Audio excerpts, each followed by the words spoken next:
तो नमस्कार दोस्तों, भारत एक सोच देख रहे हैं आप दोस्तों। अब 5 चरण के मतदान हो चुके हैं और उत्तर प्रदेश में अब छठे चरण की बारी है।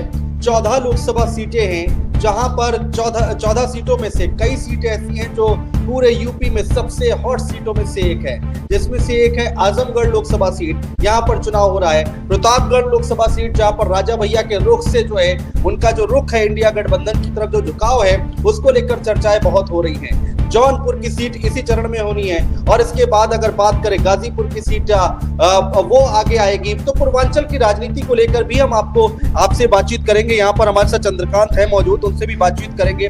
हर एक सीट का हाल हम समझने की कोशिश करेंगे कि आखिर हर एक सीट पर क्या समीकरण बैठ रहे हैं, क्या जातीय समीकरण है, किसके किसके बीच में कितनी तगड़ी फाइट है, ये एक छोटा सा विश्लेषण जरूर करेंगे हम। चंद्रकांत, आपका बहुत स्वागत है। चंद्रकांत, सबसे पहले बात करते हैं डुमरियागंज की। 14 लोकसभा सीटें, उसमें डुमरियागंज की बात करते हैं। कुशल तिवारी यहाँ से समाजवादी पार्टी से चुनावी मैदान में है। जगदम्बिका पाल यहाँ से चुनाव में है। नदीम मिर्जा जो मुस्लिम प्रत्याशी बीएसपी ने उतार दिया है। तो डुमरियागंज का समीकरण आपकी नजरों में कैसा है? देखिए, आपने जो सबसे आखिर में नाम लिया, बहुजन समाज पार्टी के मिर्जा साहब का जो प्रत्याशी है यहाँ पर, बात बिल्कुल ठीक है।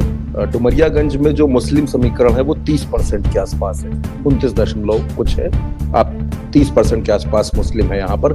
लेकिन जो लड़ाई है, क्योंकि आप देख रहे हैं कि इस वक्त उत्तर प्रदेश में खास तौर पर जो आप ये कह सकते हैं कि मुस्लिम समाज का वोट है, वो इंडिया गठबंधन के साथ एकजुट जाता नजर आ रहा है। लेकिन यहाँ पर समीकरण क्या है कि जगदम्बिका पाल जो है, जो यहाँ प्रत्याशी हैं,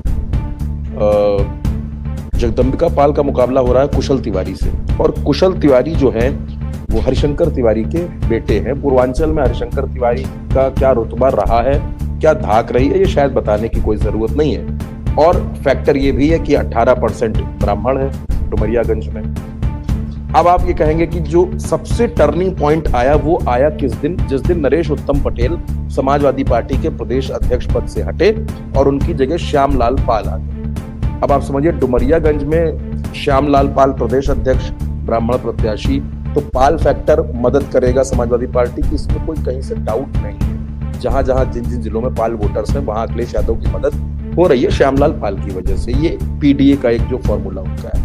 अब डुमरियागंज में क्या, देखिए, इस बात से आप इंकार नहीं कर सकते कि जगदम्बिका पाल ने डुमरियागंज के अंदर कोई बहुत बड़ा काम नहीं किया। और जिस हिसाब से वो कांग्रेस में सीनियर नेता हुआ करते थे, बीजेपी में आने के बाद वो महज एक सांसद बनकर रह गए और उनको मंत्रिमंडल में भी जगह नहीं मिली। और जगदम्बिका पाल 5 साल आपको लगा होगा कहीं किसी तरीके की कोई चर्चा में नहीं रहे, ना काम को लेकर ना किसी वजह से।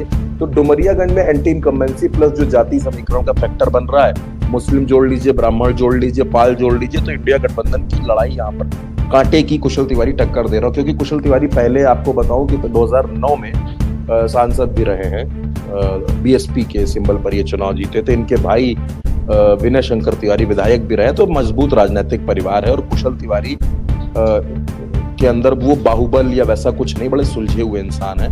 और जगदम्बिका पाल इस समय इस सीट पर फंसे हुए हैं। तमाम, मैं आपको बता रहा हूँ जो मैंने देखा है, तमाम जिलों के, जिन जिलों में चुनाव हो गया है, वहां के नेता, वहां के विधायक भी डुमरियागंज में डटे। अभी परसों योगी आदित्यनाथ ने वहां पर रैली की है।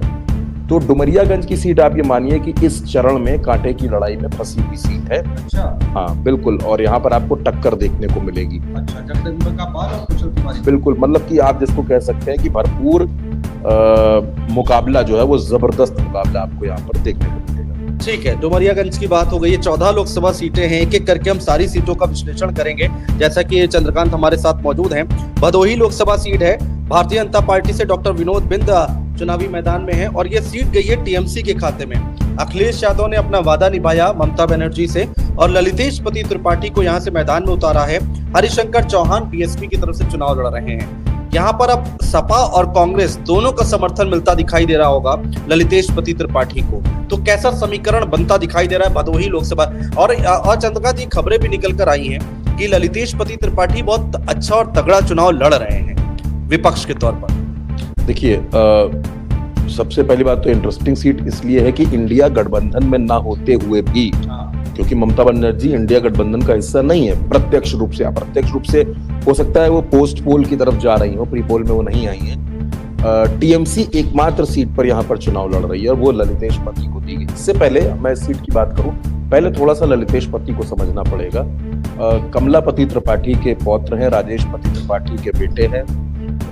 बाबा मुख्यमंत्री रहे, ललितेश विधायक रह चुके हैं। मड़िहान सीट उनकी है जहां से ये विधायक रहे थे। लेकिन ललितेश की पूरी तैयारी थी मिर्जापुर से चुनाव लड़ने की, कि वो मिर्जापुर से चुनाव लड़ेंगे। लेकिन समीकरण कुछ ऐसे बदले कि मामला नहीं जम पाया, बात नहीं हो पाई, तो ललितेश को भदोही से चुनाव लड़ना पड़ा। लेकिन अनुज जी, आपको याद होगा कि भदोही में सांसद का टिकट काटा गया, भदोही की सीट पर बीजेपी ने काटा। और भदोही के अगर आप समीकरण की बात करिए, जबरदस्त समीकरण। यहाँ पर ब्राह्मण जो है वो 3,25,000 है, 3,25,000। यादव 1,55,000 है, मुस्लिम 2.25 लाख के आसपास, पाल 90,000 के आसपास। यानी पूरे जाति समीकरण को अगर आप जोड़कर देखेंगे तो ललितेश पति आपको मजबूत नजर आएंगे। और अखिलेश यादव ने भी पूरी ताकत से ललितेश के लिए रैली की है। और आपको मैं बताऊं कि जब ललितेश पति त्रिपाठी ने कांग्रेस से इस्तीफा दिया था, 2022 का वो साल था, तो ललितेश पति त्रिपाठी के समाजवादी पार्टी में जाने की चर्चा थी, लेकिन वो नहीं गए। और ललितेश पूर्वांचल में कांग्रेस का बड़ा चेहरा था। नाराजगी इस बात की थी कि ललितेश प्रदेश अध्यक्ष बनना चाहते थे और प्रदेश उपाध्यक्ष वो थे उस समय, बनना चाहते थे, नहीं बन पाए। और क्योंकि इस परिवार का दबदबा है मिर्जापुर में, प्रियंका गांधी के बताते हैं बड़े खास बहुत ज्यादा खास। मतलब आप ये कह सकते हैं कि प्रियंका गांधी की उत्तर प्रदेश की राजनीति में प्रदेश अध्यक्ष के लिए पहली पसंद ललितेश पति त्रिपाठी थे। जिस समय ब्रजलाल खाबरी आए, तमाम नेता आए, लेकिन वो हो नहीं पाया। अब क्यों नहीं हो पाया, उसके पीछे तमाम पहलू है, उस पर एक अलग से चर्चा हो सकती है। लेकिन अब आज की तारीख में वो समाजवादी पार्टी और कांग्रेस और टीएमसी के गठबंधन के प्रत्याशी, और अखिलेश ने उनके लिए बड़ी मजबूत रैली की है, समर्थन मांगा है लोगों से। और पूर्वांचल के ब्राह्मण वर्ग में इस परिवार का मतलब रुतबा रहा है, इस परिवार का दबदबा रहा है। और मैं आपको एक रोचक पहलू अगर बताऊं तो आप जो एक पूर्वांचल की राजनीति में ये जो परिवार है, चाहे वो ललितेश पति का पूरा परिवार हो, एक फिल्म आपने देखी होगी मिर्जापुर जो वेब सीरीज है, उसकी कहानी कहीं ना कहीं लोग ऐसा दावा करते हैं कि इस परिवार के इर्द गिर्द घूमती है। इस परिवार का मिर्जापुर और भदोही दोनों ही जगह पर एक समानांतर सरकार आप समझ सकते हैं कि इस परिवार की चली है। तो ललितेश पति त्रिपाठी, मैं ये नहीं कह सकता कि जीत हारे, लेकिन जो ग्राउंड रिपोर्ट्स हैं, जो जमीनी रिपोर्ट्स आ रही हैं भदोही की सीट से, वो ये आ रही हैं कि भदोही की सीट पर ललितेश पति त्रिपाठी मजबूत चुनाव लड़ रहे हैं और जीतने की स्थिति में है। मतलब विनेबिलिटी है ललितेश पति की इस बार, मिलता दिखाई। बिल्कुल बिल्कुल, ललितेश पति बहुत अच्छा चुनाव लड़ रहे हैं और मजबूत चुनाव लड़ रहे हैं, टक्कर दे रहे हैं उस सीट पर। चलिए आगे बढ़ते हैं दोस्तों। तीसरी सीट है, लालगंज की सीट है।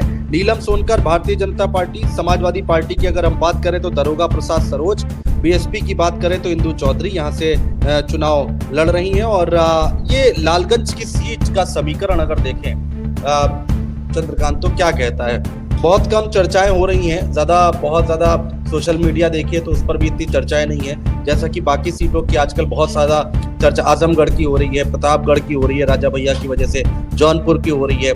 लेकिन लालगंज में क्या चल रहा है? लेकिन चर्चा होनी चाहिए, चर्चा इसलिए होनी चाहिए क्योंकि 2019 में बीजेपी ये सीट हार गई थी और जो जीती थी संगीता आजाद, उन्होंने बीजेपी ज्वाइन कर ली, सीमा कुशवाहा और उन्होंने साथ में ज्वाइन की थी। संगीता आजाद को आश्वासन था कि टिकट मिलेगा, लेकिन टिकट नहीं मिला। संगीता आजाद ये चाहती थी कि लालगंज से ना मिले तो अम्बेडकर नगर से मिले, लेकिन अम्बेडकर नगर में रितेश पांडे आ गए, वहां भी नहीं मिल पाया। तो उनका टिकट तो नहीं हुआ, लेकिन संगीता आजाद अब बीजेपी में है, तो जाहिर सी बात है चुनाव लड़ा रही होंगी, नहीं लड़ा रही होंगी बात अलग की है। लेकिन नीलम सोनकर को यहाँ पर प्रत्याशी बनाया है भारतीय जनता पार्टी ने। और उधर से है दरोगा प्रसाद सरोज। दरोगा प्रसाद सरोज 1999 में यहाँ सांसद रहे, उसके बाद वो कुछ चुनाव लड़े, सपा से लड़े, बीएसपी से लड़े, हार गए चुनाव, राज्यसभा भी रहे हैं दरोगा प्रसाद सरोज, और मुलायम सिंह यादव के बड़े करीबी नेताओं में थे। देखिए, राजनीति में चुनाव हारना या चुनाव जीतना कोई बहुत बड़ा फैक्टर नहीं है, ये तो समीकरणों का खेल है, ये तो जनता के मिजाज का खेल है। लेकिन आप ये मानिए कि लालगंज की सीट भी टक्कर की सीट है। देखिए, रोचक बात क्या है अनुजीत जी, जो ये 14 सीटें हैं ना, इनमें से ज्यादातर सीटों पर आप देखोगे तो फाइट ही मिलेगी आपको। आप ये नहीं कह सकते कौन जीत रहा कौन हार रहा, एक दो सीटों को छोड़कर, लेकिन बाकी ज्यादातर सीटों पर आप यही देखोगे कि टक्कर मिले। तो ये समीकरण लालगंज के साथ भी यही समीकरण चल रहा है। श्रावस्ती पर आ जाते हैं। चौथी सीट है श्रावस्ती। 14 सीटों का विश्लेषण कर रहे हैं हम लोग। दोस्तों बने रहिएगा आप लोग। हर एक सीट पर कहां पर क्या कुछ चल रहा है वो हम आपको बता रहे हैं। कितनी तगड़ी फाइट है, क्या यहाँ पर कोई जीतता हुआ दिखाई दे रहा है या फिर कोई पीछे है, इन तमाम बातों का विश्लेषण कर रहे हैं। श्रावस्ती में भारतीय जनता पार्टी से साकेत मिश्रा हैं, राम शिरोमणि वर्मा समाजवादी पार्टी से हैं, और बीएसपी की बात करें तो हाजी दद्दन खान जो हैं वो यहाँ से चुनाव लड़ रहे हैं। साकेत मिश्रा एमएलसी हैं, अगर मैं गलत नहीं हूं तो नृपेंद्र मिश्रा के बेटे हैं, और वो प्रधानमंत्री नरेंद्र मोदी के खास रहे हैं, उनके स्टाफ में थे। डिटेल बताएंगे, यहाँ पर चंद्रकांत बैठे हैं। क्या लग रहा है इस बार साख का सवाल है श्रावस्ती की सीट बीजेपी के लिए? श्रावस्ती की सीट के टिकट से भी बहुत ज्यादा नाराजगी है, क्योंकि भारतीय जनता पार्टी एक तरफ तो कहती है कि एक व्यक्ति को 2 पद नहीं मिलेंगे, और एक तरीके से आप देखिए तो साकेत मिश्रा को 3-3 पद मिल रहे हैं। कैसे मिल रहे हैं? साकेत मिश्रा संगठन में पदाधिकारी भी हैं, साकेत मिश्रा विधान परिषद के सदस्य भी हैं, और अब साकेत मिश्रा को ही लोकसभा का टिकट मिल गया, तो इसकी नाराजगी तो लोकल लेवल पर है। अब लेकिन क्योंकि वो नृपेंद्र मिश्रा के बेटे हैं, एक बड़ा नाम उनके साथ जुड़ा है। नृपेंद्र मिश्रा, आप मान सकते हैं कि प्रधानमंत्री अगर किन्हीं 5 लोगों पर सबसे ज्यादा भरोसा करते होंगे तो उसमें नृपेंद्र मिश्रा का नाम है। आप जानते हैं राम मंदिर का जो ट्रस्ट बना उसके वो प्रेसिडेंट हैं, बड़े अधिकारी रहे, सीएमओ से लेकर गुजरात से लेकर दिल्ली तक प्रधानमंत्री के साथ उनका लंबा अनुभव है, 18-19 वर्ष का अनुभव है। तो नृपेंद्र मिश्रा के बेटे को टिकट मिला। लेकिन इस सीट का जो सबसे, आप कह सकते हैं सबसे रोचक पहलू है अनुज जी, वो ये है कि इस सीट पर 28% मुसलमान, और वो, अब आप उसको गेम चेंजर कहिए, आप उसको कुछ भी कहिए, लेकिन वो 28% है। लेकिन इसके साथ एक पहलू और ये जुड़ता है कि 12% मुस्लिम भी यहाँ पर है, 11% के आसपास यहाँ पर कुर्मी भी है, 17% दलित भी है। जाति समीकरण तो है, लेकिन आप ये मानिए कि यहाँ प्योरली जो इलेक्शन है वो हिंदू बनाम मुस्लिम का है। और ऐसे में होगा क्या कि सपा और बसपा में वोटों का बंटवारा होगा, एक बिखराव होगा। तो मुस्लिम कैंडिडेट भी दिया है। हाँ, मुस्लिम कैंडिडेट भी मायावती ने दिया है। तो यहाँ पर होगा क्या कि यहाँ पर आप साकेत मिश्रा को, आप जो कह रहे हैं साकेत मिश्रा को आप कुछ पॉइंट आगे रखिए इस सीट पर, एज मिलता हुआ दिखाई दे रहा है साकेत मिश्रा। बिल्कुल बिल्कुल, क्योंकि यहाँ पर सपा और बसपा में वोट बंटने के बहुत चांसेस है। बहुत अच्छी तरीके से वोट बंटेगा यहाँ पर। और ये आप ये मानिए जिस सीट पर ज्यादा मुसलमान है ना वो बट रहा है, जिस सीट पर थोड़ा बहुत कम मुसलमान है वो तो एक तरफा जा रहा है। लेकिन श्रावस्ती की सीट में ऐसा मानता हूँ भारतीय जनता पार्टी यहाँ पर प्लस में है। अच्छा, चलिए बढ़ते आगे। 5वीं सीट आ गई है अम्बेडकर नगर। भारतीय जनता पार्टी से रितेश पांडे हैं, सपा से लालजी वर्मा हैं, बीएसपी से कमर हयात हैं। देखिए यहाँ पर भी मुस्लिम कैंडिडेट, और रितेश पांडे ब्राह्मण उम्मीदवार हैं, और लालजी वर्मा समाजवादी पार्टी से सीनियर लीडर हैं। लालजी वर्मा, कैसा चुनाव जा रहा है अम्बेडकर नगर? रितेश पांडे इसलिए चुनाव जीते थे क्योंकि यहाँ पर 4.25 लाख के आसपास दलित वोटर, ब्राह्मण तो 1.25 लाख है। तो ब्राह्मण फैक्टर से वो चुनाव जीते ऐसा नहीं है। वो चुनाव जीते कैसे? वो चुनाव जीते दलित फैक्टर के साथ, दलित फैक्टर को जिताता है। लेकिन इस बार वो भारतीय जनता पार्टी से काम कोई किया नहीं, क्रॉस वोटिंग की। उस समय तो मायावती सपा के साथ थी ना। हाँ, तो दलित वोटर जाना चाहिए था। दलित वोटर बिल्कुल मिला, रितेश पांडे को बिल्कुल मिला, क्योंकि बीएसपी से लड़ रहे थे, सपा से नहीं लड़ रहे थे, बीएसपी से लड़ रहे थे, सिंबल हाथी का था, तो दलित वोटर मिला। लेकिन हुआ क्या, क्रॉस वोटिंग की इनके पिता ने, राकेश पांडे, इनके पिता विधायक हैं समाजवादी पार्टी के। मुस्लिम कितना है सीट पर? इस सीट पर मुस्लिम की बात करेंगे तो 3 लाख के आसपास, 3 लाख 3.5 लाख। लेकिन आप ये देखिए ना, इनके पिता जो हैं विधायक है राकेश पांडे समाजवादी पार्टी के, और सपा में आ गए थे 2022 के चुनाव में। अब उन्होंने क्रॉस वोटिंग कर दी सिर्फ बेटे के टिकट के लिए, और रितेश पांडे पिस्टल पांडे के नाम से मशहूर हैं उस इलाके में, और अब ये भारतीय जनता पार्टी में आ गए। लेकिन चुनाव इस बार इनके लिए मुश्किल हो गया। क्यों? क्योंकि समाजवादी पार्टी ने लालजी वर्मा को उतारा। लालजी वर्मा कौन है? पुराने बसपाई, मायावती की हर सरकार प्रदेश अध्यक्ष भी शायद 2007 के अराउंड रहे, प्रदेश अध्यक्ष रहे, विधान परिषद के सदस्य रहे, 5 बार विधायक रहे। मायावती की सरकार में वित्त मंत्री जैसा डिपार्टमेंट संभाला इन्होंने। तो कमजोर नेता नहीं है, बहुत मजबूत नेता है ये, पिछड़ों की बड़ी राजनीति करते हैं ये। और अब क्योंकि ये लड़ रहे हैं लालजी वर्मा समाजवादी पार्टी से, तो और लंबे वक्त से समाजवादी पार्टी में हैं, और दलित फैक्टर है यहाँ पर, दलित फैक्टर है, मायावती की पार्टी में जो नेता रहा है, तो जाहिर सी बात है कि अम्बेडकर नगर में उन्होंने जमीन अपनी तैयार कर रखी होगी, तभी वो वहां पर चुनाव लड़ने के लिए गए, और दलित वहां पर है। तो अम्बेडकर नगर की सीट को आप इंडिया गठबंधन के खाते में मान सकते हैं कि लालजी वर्मा यहाँ पर, क्योंकि ये चर्चा वहां पर चल रही है लालजी वर्मा के एक्सपीरियंस के आगे रितेश पांडे नहीं टिकेंगे। और अब रितेश पांडे भारतीय जनता पार्टी में, वो बीएसपी में है नहीं, तो उनको उसका भी नुकसान उठाना पड़ेगा। देखिए बीएसपी का जहां पर वोट है, दलित जहां पर ज्यादा है, वहां तो आप आसानी से जीत सकते हैं। लेकिन अब क्योंकि आप बीएसपी से नहीं लड़ रहे हैं, अब आप लड़ रहे हैं भारतीय जनता पार्टी से, तो भारतीय जनता पार्टी कितने दलित वोटर्स ले जाएगी। लेकिन एक बात इस पे एक पहलू और है, क्योंकि मैं बिल्कुल आप जानते हैं मैं बिल्कुल पॉइंट की बात कर रहा हूँ आपसे कि क्योंकि बीएसपी की जो इस समय झुकाव आप नजर आता होगा बसपा का जिस तरीके से है, उसका वोटर भी बीजेपी से कनेक्ट हो रहा है। अब ये किस वजह से हो रहा है वो मायावती जी जानती होंगे, आकाश आनंद जानते होंगे, सतीश चंद्र मिश्रा जानते होंगे, लेकिन वो हो रहा है। तो आप ये मान सकते हैं कि रितेश पांडे को बिल्कुल दलित नहीं मिलेगा, ये मैं नहीं कह रहा, लेकिन हाँ जो एक बड़ा वर्ग उनके साथ 2019 में गया था, तो वो अनुज जी इस चुनाव में जाता हुआ नजर नहीं आ रहा मुझे। तो इस सीट को मैं इंडिया गठबंधन के खाते में ही मानूंगा। ठीक है, बढ़ते आगे और बात करेंगे अगली लोकसभा सीट की। बहुत इंटरेस्टिंग सीट है ये, सीट है आजमगढ़ लोकसभा सीट, जहां से धर्मेंद्र यादव चुनावी मैदान में हैं। दिनेश लाल यादव जिन्होंने 2022 के उपचुनाव में धर्मेंद्र यादव को हराया था तकरीबन 8000 वोटों से, और मशहूद अहमद, देखिए मायावती ने यहाँ पर प्रत्याशी बदला तकरीबन तीन बार प्रत्याशी बदला, और मुस्लिम प्रत्याशी यहाँ पर उतार दिया। पहली बार शायद मुस्लिम प्रत्याशी उतारा था, तीनों बार मुस्लिम उपचुनाव में आप मान सकते हैं कि गुड्डू जमाली चुनाव नहीं, 3 बार जब प्रत्याशी बदला तीनों बार मुस्लिम प्रत्याशी। पहली बार भीमराज पर थे, यस, फिर एक महिला थी सबीहा, और उसके बाद तीसरी बार तीसरा, तो इन्होंने मुस्लिम प्रत्याशी उतारा और पिछली बार गुड्डू जमाली को उतारा था। समीकरण बिगाड़ने आ गई है क्या मायावती यहाँ पर समाजवादी पार्टी का, या फिर क्या होने वाला है, कुछ समझाएंगे? मायावती को लगता है कि 3 लाख मुसलमान 3 लाख दलित ये फैक्टर है, तो मुस्लिम प्रत्याशी उतारा है तो चुनाव जीत लेंगे। लेकिन सारे विधायक समाजवादी पार्टी के हैं। आजमगढ़ की सीट जीती हुई सीट है 2019 चुनाव में। उपचुनाव में 8000 वोटों से हार मिली, और वो भी तब मिली है जब भारतीय जनता पार्टी की राज्य में सरकार थी। गुड्डू जमाली चुनाव लड़ रहे थे, 2.5 लाख से ज्यादा वोट ले गए गुड्डू जमाली। अब गुड्डू जमाली को अखिलेश यादव ने एमएलसी बना दिया, बलराम यादव को एमएलसी बना दिया, यानी आजमगढ़ की पिच तो बहुत पहले से तैयार की जा रही थी। और धर्मेंद्र यादव वहां एक बार फिर से चुनाव लड़ रहे हैं। निरहुआ से नाराजगी है लोगों में, निरहुआ को लोग पसंद नहीं कर रहे हैं वहां पर, कि निरहुआ ने कोई काम किया नहीं है सरकार होते हुए, केंद्र में भी राज्य में भी तो नाराजगी तो है। और धर्मेंद्र यादव चुनाव लड़ रहे हैं। अखिलेश यादव ने कल एक स्टेटमेंट दिया कि मैनपुरी, इटावा, सफाई ये तो हमारा घर है, कन्नौज ये सब हमारे घर है, गढ़ अगर कोई है तो आजमगढ़ है हमारा। तो उन्होंने भी कनेक्ट वहां पर करने की कोशिश की है। मुझे नहीं लगता, मैं धर्मेंद्र यादव को 90% तो मैं विनर बता रहा हूँ। 90% चांसेस है कि धर्मेंद्र यादव वहां चुनाव जीत रहे हैं। 10% मैंने इसलिए रख दिया ताकि आप समझ लें कि वाकई टक्कर तो होगी, ऐसा नहीं कि टक्कर नहीं, टक्कर है, क्योंकि निरहुआ भी सांसद हैं, उसी समाज से आते हैं जिस समाज से धर्मेंद्र यादव आते हैं।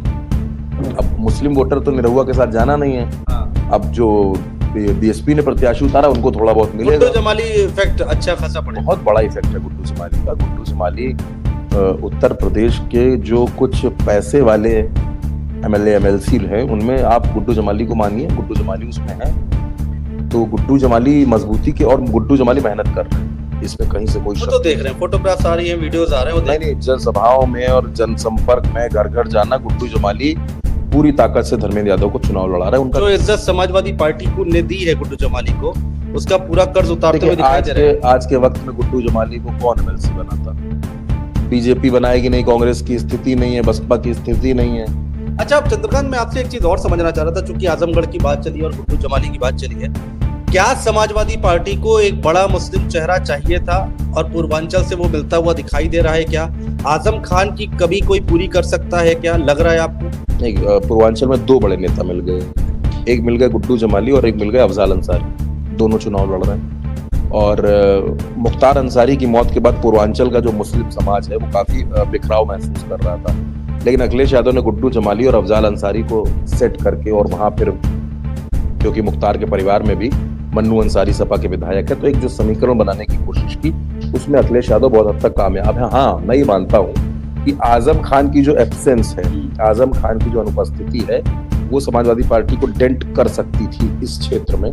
लेकिन गुड्डू जमाली के आ जाने से, क्योंकि देखिए आजम खान पुराने मुस्लिमों के नेता हैं जो बुजुर्ग हो गए हैं। अब जो यूथ है वो गुड्डू जमाली से कनेक्ट कर रहा है, वो मन्नू अंसारी से कनेक्ट कर रहा है, वो अफजाल अंसारी की बेटियों से कनेक्ट हो रहा है, वो उमर अंसारी से कनेक्ट हो रहा है। यानी अब मुस्लिम को, ठीक है, हर समाज को अपने नए नेता की तलाश होती है और नेता हमेशा नए नेता की तलाश करता है। तो आजमगढ़ में भी यही हो रहा है। आजमगढ़ में भी गुड्डू जमाली के आ जाने से जो यंगस्टर है, मैं कहना चाह रहा हूं जो फर्स्ट टाइम वोटर हैं, जो 40 साल से नीचे का नौजवान है, वो गुड्डू जमाली से कनेक्ट कर रहा है, धर्मेंद्र से कनेक्ट कर रहा है। और कल तो अखिलेश यादव की दोनों बेटियां आजमगढ़ में थी, दोनों बेटियां थी, और डिम्पल यादव ने भी चुनावी जनसभा की। तो अब देखिए परिवार की 4 सीटों का चुनाव हो गया, मैनपुरी, कन्नौज, आपकी फिरोजाबाद और आपकी बदायूं। अब परिवार की ये 5वीं सीट है, तो पूरे परिवार ने यहाँ मेहनत झोंक रखी, और विधायक भी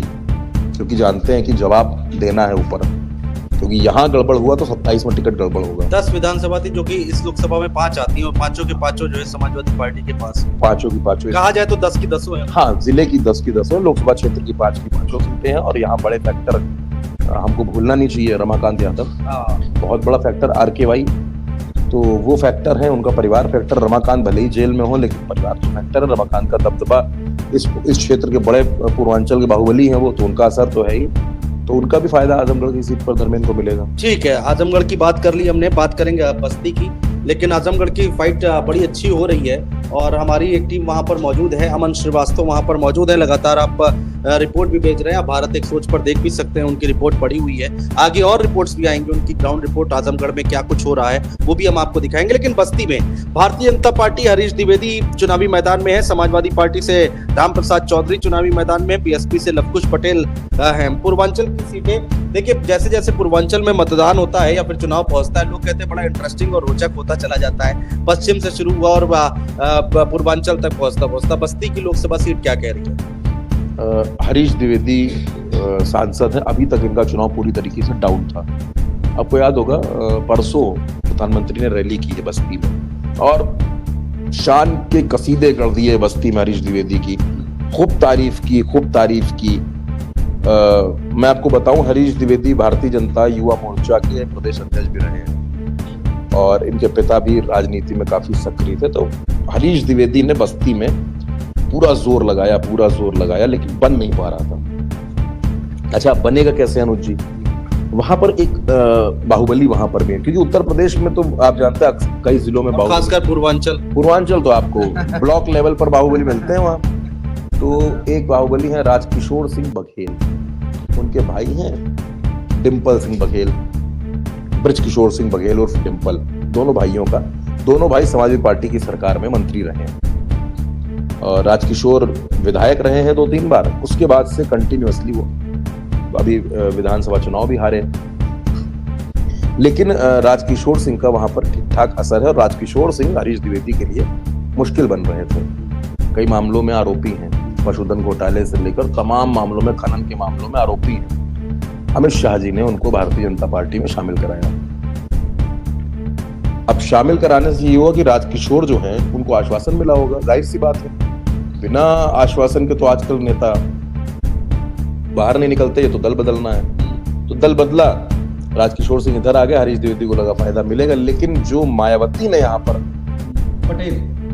मायावती ने जो यहाँ पर पटेल, वो खेल बदलने की मायावती ने कोशिश की, उस खेल की वजह से सीट में थोड़ा सा आप ये मान सकते हैं कि टकराव या बिखराव की स्थिति है। लेकिन आप ये मानिए कि बस्ती की सीट पर टक्कर देखने को मिलेगी, बिल्कुल मिलेगी। राजकिशोर फैक्टर है, नो डाउट। अच्छा, ठीक है, चलिए अगली सीट चलते हैं। संत कबीर नगर, प्रवीण निषाद संजय निषाद के बेटे हैं, पप्पू निषाद समाजवादी पार्टी से, और नदीम अशरफ मुस्लिम प्रत्याशी संत कबीर नगर में उतार दिया है। जातीय समीकरण अगर आपके पास आप याद हो या फिर हो उसके नोट्स तो जरूर बताइएगा, क्योंकि संत कबीर नगर में नदीम अशरफ को उतारने के पीछे का मकसद, मायावती की रणनीति क्या है, और प्रवीण निषाद कितना तगड़ा चुनाव लड़ रहे हैं? मायावती की रणनीति का आपने सवाल किया, 7 लाख मुसलमान, अब आप इसी से अंदाजा लगा लीजिए। 7 लाख मुसलमान आता है, और एक और इंटरेस्टिंग पहलू, 4.5 लाख दलित। अब इन दोनों को जोड़ लीजिए, मायावती ने इसी उम्मीद में टिकट दिया। 11.5 के आसपास तो यही हो गया, 11.5 हो गया। कितना कटेगा, कितना बिखरेगा, कितना कहाँ जाएगा? निषाद की अगर आप बात करें, 2 लाख, 2 प्रत्याशी निषाद के, बटेगा, जाहिर सी बात है बटेगा। और जब दलित वोटर ये देख रहा होगा कि BSP चुनाव जीतने की स्थिति में है, तो जाहिर सी बात एक तरफा जाएगा। मुस्लिम ऐसी स्थिति में सपा के साथ नहीं जाएगा, वो मायावती के साथ चला जाएगा। तो यहाँ पर क्या समाजवादी पार्टी ने मायावती को कंफर्ट जोन में डाल दिया है क्या? पप्पू निषाद को उतारकर कंफर्ट जोन में डाला या नहीं डाला, लेकिन बात यह है कि इस सीट पर हो सकता है कि मुकाबला भाजपा बनाम बसपा हो। अच्छा, अब मैं भाजपा क्यों कह रहा हूँ, आप कहेंगे संजय निषाद के बेटे चुनाव लड़ रहे हैं निषाद पार्टी से, क्योंकि भाजपा ने उनको अपने सिंबल पर लड़ने ही नहीं दिया। भाजपा ने कहा हमारे सिंबल पर चुनाव लड़िए। संजय निषाद को इस प्रदेश में एक सीट मिली संत कबीर नगर, वो भी उनके बेटे को, और कहा गया कि आप अपने सिंबल पर नहीं हमारे सिंबल पर लड़ेंगे। लेकिन इस सीट पर मुकाबला भाजपा बनाम बसपा होने जा रहा है, भाजपा बनाम सपा का मुकाबला यहाँ पर नहीं। ये आपको हो सकता है कि ये सीट हैरान कर रही हो या मेरा ये कहना हैरान। और जबकि कल आजमगढ़ पहुंचे हुए थे अखिलेश यादव, कह रहे हैं पप्पू निषाद का नाम लिया उन्होंने, कहा कि देखिए पप्पू निषाद कितना अच्छा चुनाव लड़ रहे हैं, हर जगह टक्कर दे रहे हैं हम लोग। ये तो कहा ही जाएगा अनुज जी, तो कोई अपने प्रत्याशी को कोई कमजोर नहीं आता ना। लेकिन मैं आपसे कह रहा हूँ बड़ी जिम्मेदारी के साथ कि इस सीट पर नतीजा चौंका सकता है। नदीम अशरफ वर्सेस प्रवीण निषाद यहाँ पर देखने को मिल रहा है, मिल ही रहा है, वो देखने को मिलेगा। ठीक, एक और हॉट सीट आ गई है 9वें नंबर पर, सुल्तानपुर सीट है जहां पर मेनका गांधी चुनावी मैदान में है, रामभुआल निषाद यहां पर समाजवादी पार्टी से हैं, उदयराज वर्मा जो हैं वो बीएसपी से चुनाव लड़ रहे हैं। सुल्तानपुर की सीट क्या कहती है? अब देखिए वहां पर तो वरुण गांधी भी पहुंच चुके हैं अपनी माताजी का समर्थन करने के लिए। पूरे चुनाव में वरुण गांधी कहीं नहीं दिखे, लेकिन सुल्तानपुर पहुंच गए। उसमें भी बड़े आपने आज डिस्कस हो रहा था ऑफ द रिकॉर्ड, जब आप बता रहे थे कि वरुण गांधी जब पहुंचे तो वहां पर क्या कुछ देखने को मिला, उन्होंने क्या कुछ कहा। लेकिन कितना इस बार मेनका गांधी कितना जीत के पास दिखाई दे रही है? टफ इलेक्शन है। मेनका गांधी जीत के पास नहीं, आप ये मानिए कि मेनका गांधी अगर जीत जाए तो बहुत बड़ी बात होगी। अच्छा, ये बड़ी बात कर रहे हैं आप? हाँ बिल्कुल कह रहा हूँ, और किस लिए कह रहा हूँ मैं आप जानते हैं मैं तो आंकड़ों पे बात करता हूँ, जो आंकड़े हैं। पिछली बार मेनका गांधी 14,526 वोटों से चुनाव जीती और उनके सामने चंद्रभद्र सिंह चुनाव लड़ रहे थे, सोनू सिंह, बड़ा फैक्टर सोनू सिंह समाजवादी पार्टी में शामिल हो गए। अच्छा, यहाँ पर क्या है कि ब्राह्मणों में भी मजबूत नेता है सपा के पास, संतोष पांडे लबुआ, वो भी मजबूत नेता है, और अब सोनू मोनू की जोड़ी आ गई है, और सोनू मोनू की जोड़ी उत्तर प्रदेश में बड़ी हिट है। तो सोनू सिंह कुछ मेहनत कर रहे हैं या घर पे बैठे हैं? मैं जिस वक्त आपसे बात कर रहा हूँ इससे कुछ देर पहले सोनू सिंह ने तकरीबन 10,000 लोगों की जनसभा अपने घर पर की है। अच्छा जी, 10,000 लोगों की जनसभा की, कुछ देर में तस्वीरें भी आ जाएंगी, और बड़ा कार्यक्रम उन्होंने किया है। रामभुआल निषाद भी उसमें मौजूद थे, संतोष पांडे भी उसमें मौजूद थे, इसौली के विधायक जो है ताहिर भाई वो भी। सोनू सिंह ने मेनका गांधी को 2019 में कितने वोटों से हराया? 14,520। कोई ज्यादा अंतर नहीं था। कोई अब आप समझ सकते हैं अंतर किस तरीके। और आपको याद होगा उसी चुनाव में मेनका गांधी और सोनू सिंह की सड़क पर बहस हुई थी। मेनका गांधी ने कहा था कि यहाँ दबंगई नहीं चलेगी, तो सोनू सिंह ने कहा था मैं आपके हाथ जोड़ता हूँ, आप पढ़िए आप जाइए, काफी बहस हुई थी। वरुण गांधी ने कहा था कि कौन सोनू मोनू, ऐसे सोनू मोनू से मैं अपने जूते के फीते खुलवाता हूँ, ये बयान भी हुआ था। लेकिन अब वरुण गांधी आ गए तो कुछ फर्क पड़ेगा सुल्तानपुर? मैं आपको बताऊं, वरुण गांधी आए हैं, लेकिन वरुण गांधी की बॉडी लैंग्वेज पर भी तो बात करनी चाहिए ना अनुज जी। वरुण गांधी आए, भारतीय जनता पार्टी के सांसद हैं, अभी गाड़ियों से उतरे, नारे लग रहे थे, एक भी नारा प्रधानमंत्री मोदी का नाम का नहीं था, एक भी नारा भारतीय जनता पार्टी का नहीं था, बस वरुण गांधी मेनका गांधी जिंदाबाद के नारे गूंज रहे थे। वरुण गांधी ने भारतीय जनता पार्टी का जो पट्टा है, जो पटका है, वो भी नहीं पहना। मंच पर आए, उन्होंने एक बार नाम नहीं लिया प्रधानमंत्री का, एक बार नाम नहीं लिया मुख्यमंत्री का, एक बार नाम नहीं लिया प्रदेश अध्यक्ष का, एक बार नाम नहीं लिया राष्ट्रीय अध्यक्ष का, एक बार ये नहीं कहा कि 10 साल में मोदी सरकार ने काम किए हैं, एक बार ये नहीं बताया कि हम 400 पार सीटें जीतने जा रहे हैं। मतलब ऐसा लग रहा था कि वरुण गांधी किसी निर्दलीय प्रत्याशी के लिए चुनाव प्रचार करने आए। भाजपा का नाम तक वरुण गांधी ने नहीं लिया। आप सोचिए, ये तक नहीं कहा कि भाजपा की प्रत्याशी मेरी माँ को वोट दीजिएगा। उन्होंने कहा कि ये मेरी माँ नहीं, ये सबकी माँ, सुल्तानपुर की माँ है, आप सुल्तानपुर की माँ को जिताइए। और जो उन्होंने पटका पहन रखा था उस पर राधे राधे लिखा हुआ था, आप समझ सकते हैं। पीलीभीत में वरुण गांधी ने क्या किया है हर कोई समझ रहा है, लेकिन वरुण गांधी ने कहीं भी नाम नहीं लिया। और दूसरा, जो वरुण गांधी जूते के फीते खुलवाने की बातें करते थे, आज उन्होंने कहा कि हमारी किसी से कोई दुश्मनी नहीं। सोनू मोनू के लिए इनडायरेक्ट वे में हमारी नाम नहीं लिया, हमारी किसी से कोई दुश्मनी नहीं है, गठबंधन के किसी प्रत्याशी से हमारी दुश्मनी नहीं है, हम सबका सम्मान करते हैं। ये वरुण गांधी की आज की भाषा थी। वरुण गांधी ने तंज भी कसे, खूब तंज कसे। वरुण गांधी ने कहा कि बहुत से करिश्माई लोग चुनाव लड़ रहे हैं, बहुत से बड़े लोग चुनाव लड़ रहे हैं, लेकिन मैं उन पर बात नहीं करता, मैं सुल्तानपुर की बात करता हूँ। सुल्तानपुर मेरी पितृभूमि रही है, मेरे पिता यहाँ से रहे, अब मेरी माँ यहाँ से है, ये मेरी मातृभूमि है। मैं सुल्तानपुर की सेवा करता रहूंगा। वरुण गांधी ने लोगों को अपना नंबर भी दिया, ये मेरा नंबर है, आपको कभी कोई परेशानी हो आप मुझे फोन करें। और वरुण गांधी ताबड़तोड़ सभाएं कर रहे हैं। लेकिन सपा में शामिल होने के बाद कल की तारीख थी 22 मई। 22 मई को सोनू सिंह ने 27 मीटिंग की है, 27 नुक्कड़ सभाएं की हैं सोनू सिंह ने। और सोनू सिंह क्या है, 4,44,000 वोट मिला है सोनू सिंह। तो आप अंदाजा लगा सकते हैं सोनू सिंह के बारे में। सोनू सिंह 3 बार विधायक रहे, उनके पिता 2 बार विधायक रहे, उनके भाई अनवर लगातार ब्लॉक प्रमुख हैं, उनकी बहन जिला पंचायत की सदस्य हैं। तो मात्र 14,000 वोटों से अगर हारे हैं और वो भी मेनका गांधी के सामने, और कोई प्रत्याशी होता तो बात भी थी।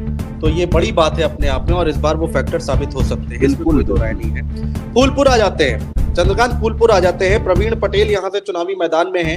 अमरनाथ मौर्य समाजवादी पार्टी से है, बीएसपी से जगन्नाथ पाल है।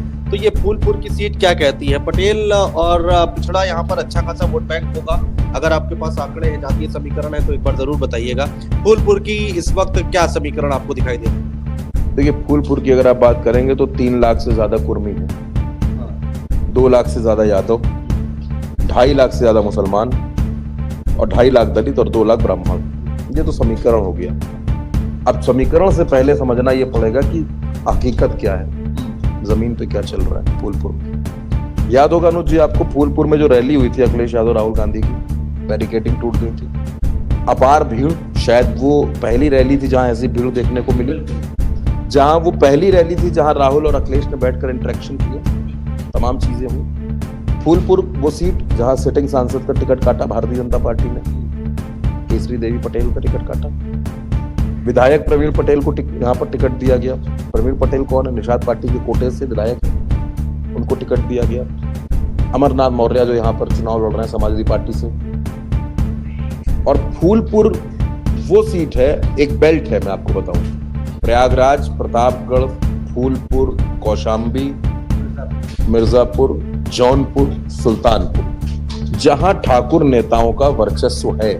और इनमें भी मैं अगर आपको नाम बताऊं तो 3 नाम मोटे तौर पर समझ में आते हैं। सबसे पहले राजा भैया, धनंजय सिंह, सोनू सिंह। सोनू सिंह सपा में है, धनंजय सिंह भारतीय जनता पार्टी के लिए प्रचार कर रहे हैं, राजा भैया न्यूट्रल। लेकिन राजा भैया की पार्टी के कार्यकर्ता और प्रत्याशी समाजवादी पार्टी और इंडिया गठबंधन की रैलियों में जा रहे हैं, प्रचार कर रहे हैं, नारे लगा रहे हैं, पूरी मेहनत कर रहे हैं। चिट्ठी लिख दी अब तो, मिर्जापुर के लिए भी चिट्ठी लिख दी, प्रतापगढ़ के लिए भी चिट्ठी लिख दी। फूलपुर क्या है? कांग्रेस की परंपरागत सीट। आपको याद हो एक इंटरचेंज हुआ इस चुनाव में। प्रयागराज जो हमेशा जीती सपा, वो अखिलेश ने दे दी कांग्रेस को, और फूलपुर जो कांग्रेस जीतती रही गढ़रा, वो दे दी समाजवादी पार्टी। बहुत पुरानी उनकी सीट रही है कांग्रेस में, पारिवारिक सीट है, परंपरागत सीट है।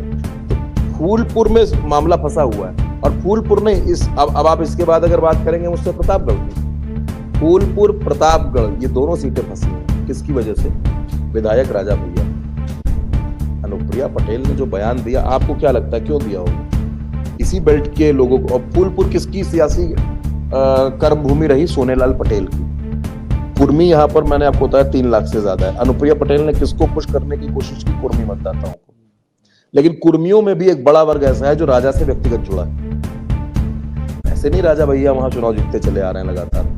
ठाकुर तो उनकी विधानसभा सीट में सिर्फ 10,000 है ना, लगातार चुनाव जीत रहे, यानी वो भी फैक्टर है। तो वो अनुप्रिया पटेल का बयान बैकफायर कर गया, और बैकफायर कुछ ऐसा हुआ है कि अनुप्रिया पटेल के लिए मिर्जापुर में भी दिक्कतें पैदा हो गई। तो अब आप देखिए कि जिस तरीके से राजा भैया यहाँ पर हैं, तो फूलपुर और प्रतापगढ़, मैं दोनों सीटों से आप पर बात करूंगा कि फूलपुर और प्रतापगढ़ दोनों सीटों पर राजा भैया की वजह से इंडिया गठबंधन प्लस में आ गया। प्रतापगढ़ को भी ले लेते ना, इसी में क्या जा रहा है? मैं वही कह रहा हूं। इसको ले लेते। प्रतापगढ़ में संगम लाल गुप्ता है, एसपी सिंह पटेल समाजवादी पार्टी से, प्रथमेश मिश्रा बीएसपी से है, और फूलपुर से हमने आपको बता ही दिया है। तो प्रतापगढ़ और फूलपुर। अब प्रतापगढ़ का अगर हम पूरा सिनेरियो समझे तो कैसा लग रहा है? एसपी सिंह पटेल कैसा लड़ रहे हैं चुनाव? प्रतापगढ़ में संगम लाल गुप्ता रोए हैं, मंच पर रोए हैं, सबने देखा मंच पर रोए। और अभी मैं कुछ देर पहले खबर देख रहा था, संगम लाल गुप्ता कह रहे थे कि राजा भैया राष्ट्रवादी व्यक्ति हैं, राजा भैया राष्ट्रवाद के नेता हैं, राजा भैया सबको सम्मान देते हैं। क्यों कहना पड़ रहा है? ठाकुर वोट बैंक, इसीलिए कहना पड़ रहा है ना। और राजा का असर सिर्फ ठाकुर पर है ऐसा नहीं है, राजा भैया का असर समाज के हर जाति वर्ग में है। और एसपी सिंह पटेल को कुर्मी भी आपने आपको बताया, कुर्मी यहाँ प्रतापगढ़ में ठीक ठाक स्थिति में है। तो मैं कह रहा हूँ ना, प्रतापगढ़ और फूलपुर दोनों ही सीटें राजा की वजह से फंस गई। जहां भारतीय जनता पार्टी अपने आप को बहुत प्लस मान रही थी कि हम चुनाव जीत लेंगे, वहां राजा ने सीटों को फंसा दिया, प्रतापगढ़ में और फूलपुर दोनों ही सीटों पर। मछली शहर की बात कर लेते हैं। बीपी सरोज, प्रिया सरोज और Kripashankar Saroj. BP Saroj Bharatiya Janata party, Samajwadi party से प्रिया सरोज है और बीएसपी से कृपाशंकर सरोज है। कैसी टक्कर देख रहे हैं? सबके नाम के आगे सरोज सरोज लिखा हुआ है। कोई दिक्कत नहीं है। पिछली बार इस सीट पर जो चुनाव हुआ था 181 वोटों से बीपी सरोज जीते थे। टी राम उनके सामने चुनाव लड़ रहे थे। टी राम अब भाजपा में जा चुके हैं। टिकट की सबसे बड़ी दावेदार यहाँ पर थी रागिनी सोनकर, विधायक जो है यहाँ मछली शहर, वो टिकट चाहती थी, टिकट नहीं मिला। दूसरे जो विधायक हैं तूफानी सरोज, केराकत के विधायक हैं, इन्होंने अपनी बेटी को टिकट दिला दिया। 25-26 साल की उम्र है प्रिया सरोज। सुप्रीम कोर्ट में लॉयर भी है। 26 साल की उम्र है प्रिया सरोज। रागिनी सोनकर नामांकन तक में नहीं गई, इतना ज्यादा नाराज हो गए। और बीजेपी ने इन दोनों सीटों पर, मछली शहर और जौनपुर, इन दोनों सीटों पर जिम्मेदारी दे रखी है धनंजय सिंह को। और धनंजय सिंह ने ऑन रिकॉर्ड ये बात बोली है कि जब परिणाम आएगा तब आप लोग देख लीजिएगा, जौनपुर मछली शहर दोनों सीटें भारतीय जनता पार्टी जीत के आ रही है। अब बीपी सरोज 181 वोटों से चुनाव क्यों जीते, ये क्या था, किस तरीके से जीते, लेकिन प्रिया सरोज क्योंकि युवा है, पढ़ी लिखी है, विधायक की बेटी है, तो राजनीति उनको आप ही मान सकते हैं कि विरासत में मिल गई। और मैं प्रिया सरोज के प्रचार को लंबे वक्त से देख रहा हूँ इस तरीके से। मैं आपसे ये कह सकता हूँ जिम्मेदारी के साथ, प्रिया सरोज बीपी सरोज को टक्कर देती नजर आ रही है। लेकिन रागिनी सोनकर जो है, मुझे ऐसा लगता है कि बहुत ज्यादा एक्टिव नहीं है। अब रागिनी सोनकर के एक्टिव ना होने का कितना नुकसान सपा को होगा ये तो बाद में पता चलेगा, लेकिन फिलहाल इस सीट पर आप ये मान सकते हैं कि टक्कर है। अच्छा, नए नए जो बच्चे आ रहे हैं 25-26 साल के, उनको बच्चे ही कहेंगे राजनीति में, राजनीतिक तौर पर। अब इकरा हसन को देख लीजिए आप, कौशाम्बी से प्रत्याशी को देख लीजिए आप, इनको देख लीजिए, प्रिया सरोज को देख लीजिए, तो अच्छा चुनाव लड़ते हुए दिखाई दे रहे हैं। और लोकतंत्र भी अच्छा भी है। श्रेया वर्मा नई प्रत्याशी हैं। प्रतापगढ़ हमने कर लिया। इलाहाबाद आ जाते हैं। नीरज त्रिपाठी बीजेपी से, उज्जवल रमण सिंह कांग्रेस से और बीएसपी से रमेश सिंह पटेल चुनावी मैदान में है। इलाहाबाद की सीट क्या कहती है चंद्रकांत? अब देखिए, इलाहाबाद की जो सीट है, इलाहाबाद की सीट की बात ऐसी है कि केसरीनाथ त्रिपाठी के बेटे हैं ये, जिनका आप जिक्र कर रहे हैं, भारतीय जनता पार्टी के प्रत्याशी जो हैं, और उधर से उतरे हैं उज्जवल रमण सिंह। रेवती रमण सिंह के बेटे हैं। रेवती रमण सिंह 2 बार प्रयागराज के सांसद रहे, सपा से बड़े नेता हैं, वरिष्ठ नेता हैं और मजबूत जनाधार वाले नेता हैं। और उज्जवल रमण भी वकील हैं, तो उसका भी फायदा मिल रहा है। दूसरा ये है कि प्रयागराज की सीट, मैंने आपको बताया कि राजा भैया की वजह से इस सीट पर काफी असर है। दूसरा, ये वही प्रयागराज है जहां के रहने वाले अतीक अहमद थे, हत्या हुई, तमाम तरीके की चीजें हुई, बातें हुई। अतीक का फैक्टर भी वहां काम कर रहा है, मुस्लिम वोटर्स में खास तौर पे। तो आप ये मानिए कि प्रयागराज की सीट पर मुकाबला देखने को मिलेगा, क्योंकि जो त्रिपाठी जी हैं, नीरज त्रिपाठी, ये एक नॉन पॉलिटिकल आदमी है। इनका पॉलिटिक्स से बहुत ज्यादा लेना देना नहीं, अपने वकालत से इनको मतलब है, लेकिन क्योंकि केसरीनाथ त्रिपाठी के बेटे हैं इस वजह से इनको टिकट मिला है। रीता बहुगुणा जोशी का टिकट क्यों काटा? हाँ, बिल्कुल सही बात है। एज फैक्टर बताया गया कि एज फैक्टर की वजह से टिकट कटा है। लेकिन रीता बहुगुणा जोशी चुनाव तो नहीं लड़ रही हैं, लेकिन रीता बहुगुणा जोशी बहुत हद तक इस सीट पर गड़बड़ करती नजर आ सकती है। अच्छा। अब जितनी गड़बड़ करनी थी वो तो कर चुकी, अब क्या बचा? अब तो प्रचार भी खत्म हो गया, अब तो सारी बातें खत्म हो गई। लेकिन रीता बहुगुणा का मन था कि मैं नहीं तो मयंक जोशी मेरा बेटा। लेकिन आपको याद होगा 2022 के चुनाव के समय मयंक जोशी की तस्वीर आ गई थी अखिलेश के साथ, तब से भारतीय जनता पार्टी ने, वो उन्हीं के साथ ही है, उनका बेटा जो, तब से मयंक जोशी और रीता बहुगुणा जोशी से भारतीय जनता पार्टी ने दूरी बनाने का काम किया। उज्जवल रमण सिंह हालांकि अब सपा में थे तो अखिलेश यादव से बातचीत करके ही गए हैं, ऐसी खबरें निकल कर आई है। कांग्रेस पार्टी में उनको टिकट चाहिए था, लड़ना था। एक आखिरी सीट है, बहुत इंटरेस्टिंग सीट है और इसके बारे में आप बहुत अच्छे से विश्लेषण पहले भी कर चुके हैं और अच्छी खासी पकड़ आपकी इस सीट पर है। कृपाशंकर सिंह भारतीय जनता पार्टी से यहाँ से चुनाव लड़ रहे हैं, समाजवादी पार्टी से बाबू सिंह कुशवाहा लड़ रहे हैं, श्याम सिंह यादव बीएसपी से लड़ रहे हैं और ये सीट का नाम है जौनपुर लोकसभा सीट। क्या कहा जाए चंद्रकांत जौनपुर के लिए? भाई धनंजय सिंह के बाद सारा सिनेरियो, सारा समीकरण धरा का धरा रह गया। श्रीकला रेड्डी टिकट वापस हो गया बीएसपी से, बहुत कुछ देखने को मिला, इस सीट पर बहुत कुछ देखने को मिला, महीनों महीनों तक चर्चाएं होती रही। कैसे देखा जाए जौनपुर को? सस्पेंस, आप कह सकते हैं सस्पेंस था तगड़ा, ड्रामा था, इमोशंस थे, सब कुछ था। एक आप जिसको कह सकते हैं बिल्कुल किसी फिल्म का स्टार्टर पैक था ये। आप बिल्कुल बता रहे थे कि श्रीकला तो यूं साड़ी का पल्लू लेकर लोगों से कह रही थी कि हमें वोट दीजिए, हैं, और कह रही थी कि आपकी बहू है, बेटी है, कुछ इस तरह मुंह दिखाई मांग रही थी। हाँ, मुंह दिखाई मांग रही थी, मैं आपकी बहू, मुंह दिखाई दीजिए, और पूरी ताकत, हम दबेंगे नहीं, हम झुकेंगे नहीं, हम रुकेंगे नहीं, सब कुछ कहा गया। लेकिन जान को खतरा है बता रही थी। सारे इमोशनल कार्ड चले गए। लेकिन जब धनंजय सिंह जेल से छूटे तो कहा तो ये जाता है कि जेल से छूटने के बाद वो घर नहीं गए, वो सीधे गए कैची धाम, दर्शन किया, माता पूर्णागिरी के दर्शन, सब दर्शन करके वो जौनपुर आए। उनको किसी का फोन आया, दिल्ली भाग गए, और दिल्ली में उनके साथ 40 मिनट तक भारतीय जनता पार्टी के बड़े नेताओं की बातचीत हुई, और उनसे कहा गया कि भाई इतनी जांचें हैं, ये मामले हैं, आप जेल में रह के आए, बाकी आप बताइए क्या करना है। तो धनंजय सिंह को जाहिर सी बात है कि सरेंडर होना पड़ेगा। वो धनंजय सिंह सरेंडर हुए। अब वो चुनाव नहीं लड़ रहे हैं, लेकिन कृपाशंकर सिंह के लिए पूरी मेहनत कर रहे हैं। और मुझे पता नहीं क्यों ऐसा लगता है कि जौनपुर की सीट पे आज की तारीख में अगर मैं आपसे बात करूं, अभी वोटिंग के बाद हम फिर आपसे बात करेंगे, लेकिन अभी की तारीख में मुकाबला 70-30 का है। 70 किधर 30? 70 आप मानिए भारतीय जनता पार्टी, और 30, हाँ, और 30 बाबू सिंह कुशवाहा 30%। बाबू सिंह कुशवाहा तो वहाँ फैक्टर है ही, वहाँ फैक्टर है उनके सिटिंग सांसद श्याम सिंह यादव। वो मायावती ने उतारा, बिल्कुल रातों रात जिनको टिकट मिला, तो वो भी फैक्टर है। अब वो कितना असर डालेंगे, कितना काम करेंगे पता नहीं, लेकिन क्योंकि सिटिंग सांसद हैं, बसपा के सांसद रहे, अब सपा और कांग्रेस के गठबंधन से चुनाव लड़ रहे हैं, तो आप ये कह सकते हैं कि श्याम सिंह यादव और जो सपा कांग्रेस गठबंधन के प्रत्याशी हैं बाबू सिंह कुशवाहा और इधर श्याम सिंह यादव। देखिए जौनपुर का भी जो समीकरण अगर आप देखेंगे ना, तो यहाँ भी मौर्य हैं, कुशवाहा कई हैं, कोल हैं, तमाम जाति का यहाँ पर वोटर है। और एक बात ये भी कही जा रही है कि 7वें चरण में जो चुनाव होगा रॉबर्ट्सगंज, उसमें रिंकी कोल को अनुप्रिया ने टिकट दिया है। इसलिए दिया है क्योंकि 1 लाख वोटर्स कोल जौनपुर की सीट पे हैं और लगभग इतने ही मिर्जापुर की सीट पर है, तो वो फायदा लेने की भी कोशिश है। बहरहाल जौनपुर में मुकाबला टाइट है, तगड़ा मुकाबला। अब मुकाबला वोटिंग आते आते कितना बदलेगा ये तो वक्त बताएगा।